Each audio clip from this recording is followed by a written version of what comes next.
السلام عليكم ورحمة الله وبركاته. مباراة من العيار الثقيل تجمع ما بين أوتوه ضد الزمالك في كأس الكونفدرالية في مباراة الإياب في ربع النهائي. لكن قبل ما نبدأ وقبل أي شيء انزل اضغط لنا لايك، اشترك في القناة، فعل زر التنبيهات ليصلك كل ما هو جديد بإذن الله، ولا تنسى ذكر الله والصلاة على أشرف الخلق محمد صلى الله عليه وسلم في التعليقات. فلنبدأ.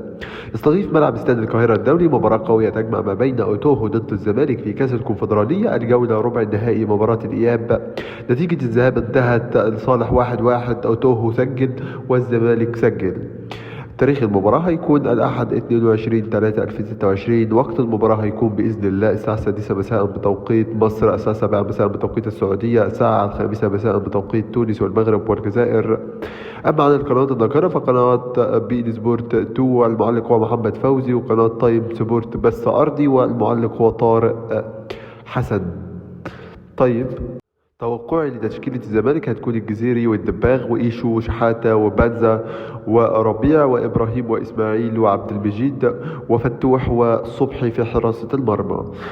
توقعي أيضا لمن سيفوز بهذه المباراة ويتأهل للجولة القادمة، أنا أتوقع فوز وتأهل الزمالك إن شاء الله على ملعبه استاد القاهرة الدولي وتأهله رسميا. انتظر أيضا توقعك في للمباراة في التعليقات، ولا تنسى تدعمنا بلايك واشتراك في القناة لنستمر في نشر الأفضل بإذن الله.